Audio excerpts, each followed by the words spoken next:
মৰমৰ ছাত্ৰ-ছাত্ৰীসকল তোমালোক সকলোকে আমাৰ এই চেনেলটোৰ পুনৰবাৰ স্বাগতম জনাইছোঁ। এই ভিডিঅ'টিত অসম জাতীয় বিদ্যালয়ৰ চতুৰ্থ শ্ৰেণীৰ নতুন গণিতৰ অনুশীলনী 7ৰ প্ৰশ্ন নম্বৰ 11ৰ পৰা বুজাই দিবলৈ চেষ্টা কৰিম। ভিডিঅ'টি শেষলৈকে চাই থাকা।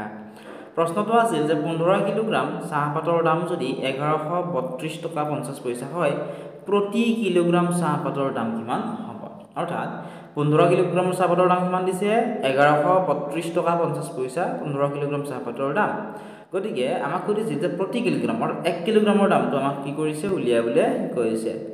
ঠিক আছে, গতিকে আমি চেষ্টা কৰোঁ 1 কিলোগ্ৰামৰ দামটো উলিয়াবৰ বাবে। এতিয়া চোৱা, আমি 1 কিলোগ্ৰামৰ দামটো কেনেকৈ উলিয়াম? 1 কিলোগ্ৰামৰ দামটো উলিয়াবৰ কাৰণে আমি কি কৰিব লাগিব? আমি এই 1132 টকা 50 পইচাক 15 কিলোগ্ৰামেৰে আমি হৰণ কৰিব লাগিব। এতিয়া চোৱা, এনেকৈ পাতি লোৱা ধুনীয়াকৈ। 1132 টকা কিমান আছিলে? 50 পইচা, হয়নে? কিমান কিলোগ্ৰাম চাহপাতৰ দাম আছিলে? 15 কিলোগ্ৰাম। গতিকে 15ৰে হৰণ কৰি দিলে হৈ গ'ল। যিটো ভাগফল পাম সেয়া হ'ব প্ৰতি কিলোগ্ৰাম চাহপাতৰ দাম। ইয়াতে চাওক, এইটো কি হয়? এইটো হৈছে ভাজক, হয়নে? এইটো কি হয়? এইটো ভাজক। আৰু এইটো কি হয়? এইটো হৈছে ভাজ্য। ঠিক আছে, এতিয়া ভাজকত যদি দুটা অংক থাকে, ভাজ্যৰ আমি কেইটা অংক ল'ব লাগে? হৰণ অংকৰ নিয়ম মতে আমি দুটা অংক ল'ব লাগে। গতিকে চোৱাচোন, 15ত দুটা অংক আছে বাবে 11ৰ আমি দুটা অংক ল'লোঁ, কিন্তু 15তকৈ 11 সৰু হ'লে আমি বাৰ দিব নোৱাৰোঁ। নোৱাৰিলে আমি কি কৰিম? তিনিটা অংক ল'ম। তিনিটা অংক ল'লে তোমালোকে চোৱাচোন, এতিয়া আমি কি কৰিব লাগিব? 15ৰ ভাগটো মাতিব লাগিব পুৰণ নেওতাৰ 113 নোপোৱালৈকে। গতিকে আমি ধুনীয়াকৈ মাতি যাব লাগিব যে 15 × 1 = 15, 15 × 2 = 30, 15 × 3 = 45, 15 × 4 = 60, 15 × 5 = 75, 15 × 6 = 90। 15 × 7 = কিমান হ'ব? 15 × 7 = হ'ব 105, হয়নে? 15 × 7 = 105। নেক্সট 15 × 8 হ'ব, চোৱা 15 × 8 কিমান? 105। আৰু 15 × 8 কিমান? 15 × 8 হৈছে 120। ঠিক আছে, এতিয়া চোৱা, ইয়াত জানো 120 আছে? 120টো আমাৰ নাই, 113হে আছে। গতিকে কিমান বাৰ দিম আমি? 7 বাৰ দিম। ঠিক আছে, 7 বাৰ দিলে কিমান হ'ব? চোৱা, 15ৰে 7 বাৰ দিলে কিমান হ'ব? 15 × 7 = কিমান হ'ব? 105 হ'ব। আৰু যিহেতু তিনিটা অংক লৈছিলোঁ, তিনিটা অংকৰ বাৰ দিম। 15 × 7 কিমান পালোঁ আমি? 105 পালোঁ। এতিয়া আমি এইখিনি বিয়োগ কৰিম। 3ৰ পৰা 5 বিয়োগ নাযায়, গতিকে 1টো ধাৰে 13 হ'ল। 13ৰ পাছলৈ থাকিব 8। ঠিক আছে, এই 1টোৰ পৰা 3লৈ ধাৰে নিছিলোঁ 1 এটা, গতিকে 1ৰ 1 গ'লে 0 থাকিব, ইয়াৰো 1ৰ 1 গ'লে 0। নেক্সট আমি এই 2টো ইয়ালৈ নমাই আনিম। ঠিক আছে, এতিয়া চোৱা, 15 × 5 = কিমান আছিলে? 75, হয়নে? 15 × 6 = কিমান আছিলে? 90। 90টো নাই, 82হে আছে। গতিকে কিমান বাৰ দিম? 5 বাৰ দিম। 15 × 5 কিমান হ'ব? 75 হ'ব। এতিয়া 82ৰ পৰা 75 বিয়োগ কৰিম। 12ৰ 5 গ'লে কিমান থাকিব? 12ৰ 5 গ'লে থাকিব 7। চোৱা, 2ৰ পৰাতো 5 নাযায়, 8ৰ পৰা 1 ধৰিলে 12 হ'ল, হয়নে? 12ৰ 5 গ'লে থাকিল 7। ইয়াৰ পৰা 1 ধৰি দিছিলোঁ, গতিকে 7 থাকিল, 7ৰ 7 গ'লে 0। নেক্সট ইয়াৰ পৰা এই 5টো ইয়ালৈ নমাই আনিলে কিমান হ'ল? 75 হ'ল। আমি জানো যে 15ৰ লগত যেতিয়া 5 পূৰণ কৰা হয়, 15ৰ 5 কিমান হয়? 75 হয়। ঠিক আছে, 75ৰ পৰা 75 বিয়োগ কৰিলে 0। নেক্সট চোৱাচোন, আৰু এটা 0 ৰৈ গ'ল। এই 0টো আমি তললৈ নমাই আনিব লাগিব। নমাই অনাৰ পিছত যদি আমি বাৰ দিব নোৱাৰোঁ, যিহেতু 0টো নমাই অনাৰ পিছতো আমি 15ৰে বাৰ দিব নোৱাৰিলোঁ, গতিকে হৰণ অংকৰ নিয়মতে ওপৰত এটা কি কৰিব লাগিব? আমি 0 দিব লাগিব। ইয়াত যদি দুটাৰ আগত দশমিক আছে, ইয়াতো দুটাৰ আগত দশমিক দিলেই হৈ যাব। অৰ্থাৎ তোমালোকে লিখিব লাগিব কিবা যে এতেকে, ঠিক আছে, এডিশ্যনক এতেকে বুলি কয়। এতেকে প্ৰতি কিলোগ্ৰাম চাহপাতৰ দাম হ'ব 75 টকা 50 পইচা। ঠিক আছে, দশমিক দিয়াৰ কাৰণে শেষত আমি কি লিখিছোঁ? টকা লিখিছোঁ। আশা কৰিছোঁ তোমালোকে বুজি পাইছা। এইটোৱে হ'ব ইয়াৰ উত্তৰ। এনেধৰণে তোমালোকে উত্তৰখিনি উলিয়াব লাগিব।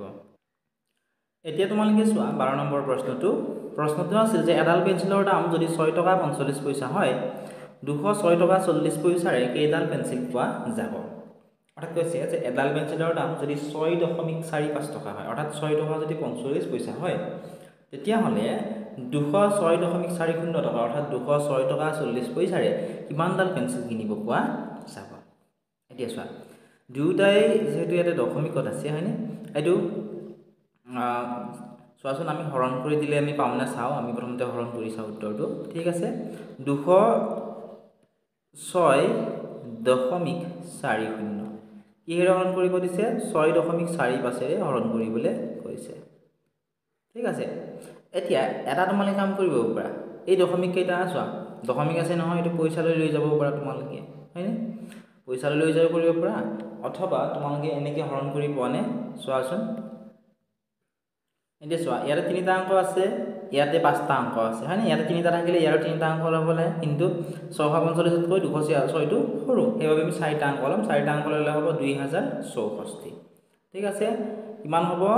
2000 কিমান হ'ব চোৱাচোন, 2064 হ'ব এই 4টা ল'লে। ঠিক আছে, এতিয়া আমি 645ৰে পূৰণ কৰি যাব লাগিব 2064 নোপোৱালৈকে। 665ৰ লগত যদি আমি 645ৰ লগত যদি আমি 1 পূৰণ কৰোঁ, 645ৰ 1 পূৰণ কৰিলে 645 পোৱা যাব। 2 পূৰণ কৰিলে কিমান পাওঁ চাওঁচোন, 5 দুগুণ 10 0, 7 গুণ 1, 4 দুগুণ 8 1 9, 6 দুগুণ হ'ব 12। 2 পূৰণ কৰিলে এইখিনি হ'ল। 645ৰ লগত যদি আমি 3 পূৰণ কৰোঁ কিমান পাম চোৱাচোন, 5 3 গুণ 15, 5 7 গুণ 1, 4 3 গুণ 12, 12 1 13 3, 7 গুণ 1, 6 3 গুণ 18, 18 1 কিমান হৈ গ'ল 19, আৰু 1935 হ'ল। ইয়াত 2064 আছে, গতিকে 4 বাৰ আমি দিব নোৱাৰোঁ, 4 বাৰ দিলে 2064তকৈ বেছি হৈ যাব, গতিকে আমি 645ৰে 3 বাৰ দিম। 3 বাৰ দিলে কিমান হ'ব তোমালোকে চোৱাচোন, 645ৰে যদি আমি 3 বাৰ দিওঁ তেতিয়াহ'লে হ'ব 1935। গতিকে 4টা অংক লৈছিলোঁ, যদি 4টা অংকৰ ওপৰত বাৰ দিলোঁ কিমান পালোঁ, 1900 আমি পালোঁ 35। ঠিক আছে, 1935 পালোঁ। এতিয়া আমি কি কৰিম, বিয়োগ কৰিম। 4ৰ পৰা 5 বিয়োগ নাযায়, গতিকে 6ৰ পৰা 14 হ'ল, 14ৰ 5 গ'লে থাকিব 9, ইয়াতে থাকিল 5, 5ত 3 গ'লে থাকিব 2, 0ৰ পৰা 9 বিয়োগ নাযায়, 2ৰ পৰা 1 10 হ'ল, 10ৰ 9 গ'লে কিমান থাকিব, 1 থাকিব, অৰ্থাৎ 129 হ'ল। ঠিক আছে, নেক্সট চোৱাচোন, এই শূন্যটো আমি ইয়ালৈ নমাই আনিলোঁ, নমাই অনাৰ লগে লগে কিমান হৈ গ'ল, 1290 হ'ল। এতিয়া চোৱা, আগতে আমি পূৰণ কৰিছিলোঁ যে 645ৰ লগত 2 পূৰণ কৰিলে 1290 পোৱা যায়, গতিকে আমি 2 বাৰ দিলোঁ, 2 বাৰ দিলে কিমান হ'ব, 1290 হ'ব। ঠিক আছে, এতিয়া চোৱা, 1290ৰ পৰা যদি 1290 বিয়োগ কৰোঁ কিমান পাওঁ আমি, 0 পাওঁ। কিমান বাৰ পালোঁ চোৱাচোন, 32 বাৰ। গতিকে আমি লিখিব পাৰোঁ যে, গতিকে লিখিবা যে এতেকে 206 টকা 40 পইচাৰে, অৰ্থাৎ 40 পইচাৰে 32ডাল পেঞ্চিল পোৱা যাব। ঠিক আছে, এনেধৰণে তোমালোকে ধুনীয়াকৈ লিখি ল'বা, এইটোৱে হ'ব ইয়াৰে শুদ্ধ উত্তৰ। লগতে যিসকল ছাত্ৰ ছাত্ৰী আমাৰ অনলাইন ক্লাছত জইন কৰা নাই, তোমালোকে অনলাইন ক্লাছত জইন কৰি ল'বলৈ নাপাহৰিবা, তাত তোমালোকে ইয়াৰে সম্পূৰ্ণ ভিডিঅ'টো পাবা, আৰু তোমালোকে যদি কিবা বুজি নোপোৱা থাকে তাতো আমাক সুধিব পাৰিবা। ডেছক্ৰিপশ্যনত এপটোৰ লিংক আৰু আমাৰ হোৱাটছআপ নাম্বাৰ দিয়া আছে, তোমালোকে আমাক তাত মেছেজ কৰি অথবা এপটো ডাউনলোড কৰি পাৰচেছ কৰি ল'ব পাৰিবা। নেক্সট তোমালোকে চোৱাচোন 13 নম্বৰটো, এটা কেকৰ দাম যদি 9 টকা 30 পইচা হয়, 148 টকা 80 পইচাৰে কিমানটা কেক পোৱা যাব। কি কৈছে চোৱা, এটা কেকৰ দাম 9 টকা 30 পইচা যদি হয়, 148 টকা 80 পইচাৰে কিমানটা কেক পোৱা যাব আমাক সুধিছে। গতিকে 13 নম্বৰৰ উত্তৰটো আমি উলিয়াও আহাচোন। যদি তোমালোকে পাৰিছা তোমালোকে আমাক কমেণ্ট ছেকশ্যনত জনোৱাচোন, আৰু চেষ্টা কৰা তোমালোকে আনচাৰটো উলিয়াবৰ কাৰণে, একেবাৰে সহজ হয়। আমাক কি কৈছে চোৱা, এটা কেকৰ দাম কিমান দিছে, 9 টকা 30 পইচা, গতিকে 184 টকা 80 পইচাৰে কিমানটা কেক পোৱা যাব সুধিছে নহয়, ডিৰেক্টলি হৰণ কৰি দিয়া। কাক হৰণ কৰিবা, 148.80 কিহেৰে হৰণ কৰিবা, 9.30ৰে। ঠিক আছে, তোমালোকে দশমিকটো উঠাই ল'ব পাৰা। ঠিক আছে, তোমালোকে দশমিকটো উঠাই ল'ব পাৰা, দশমিকটো উঠাই লৈ তোমালোকে এইটো লিখিব পাৰা, এনেকৈও লিখিব পাৰা। চোৱা, এনেও চোৱা, এটা কিমান হ'ব, 130, এটা কি লিখিম আমি, 148.80। এতিয়া হৰণ কৰিম, ইয়াৰ 3টা অংক আছে, ইয়াৰ 3টা অংক ল'ব লাগে নিয়ম মতে, কিন্তু আৰু এটা নিয়ম আছিল যে 3টা ইয়াতকৈ যদি এই সংখ্যাটোতকৈ যদি এই সংখ্যাটো কি হয় বা এই অংককেইটা কি হয় সৰু হয়, তেতিয়াহ'লে 4টা অংক ল'ব লাগে। 4টা অংক ল'লে হৈ গৈ যাব 1488, গতিকে 930ৰে আমি পূৰণ কৰি যাব লাগিব। এতিয়া চোৱা, 930ৰে যদি আমি পূৰণ কৰোঁ কিমান পাম চোৱাচোন, 900 দুগুণ 1800 হ'ব, ইয়াত 1488হে আছে, গতিকে এবাৰেই যাব, হয়নে? কেইবাৰ যাব, এবাৰ। 930ক কেইবাৰ দিম, যিহেতু 4টা অংক লৈছোঁ 4টাৰ ওপৰত বাৰ দিম, 1 গুণ কিমান হ'ব, 930 হ'ব। ঠিক আছে, এতিয়া আমি কি কৰিম, বিয়োগ কৰিম। 8ৰ পৰা 0 গ'লে কিমান থাকিব, 8, 8ৰ পৰা 3 গ'লে থাকিব 5, 14 গ'লে কিমান থাকিব, 5, কিমান পালোঁ আমি, 558 পালোঁ। ঠিক আছে, এতিয়া নেক্সট কি কৰিম আমি, এই শূন্যটো ইয়ালৈ নমাই আনিম।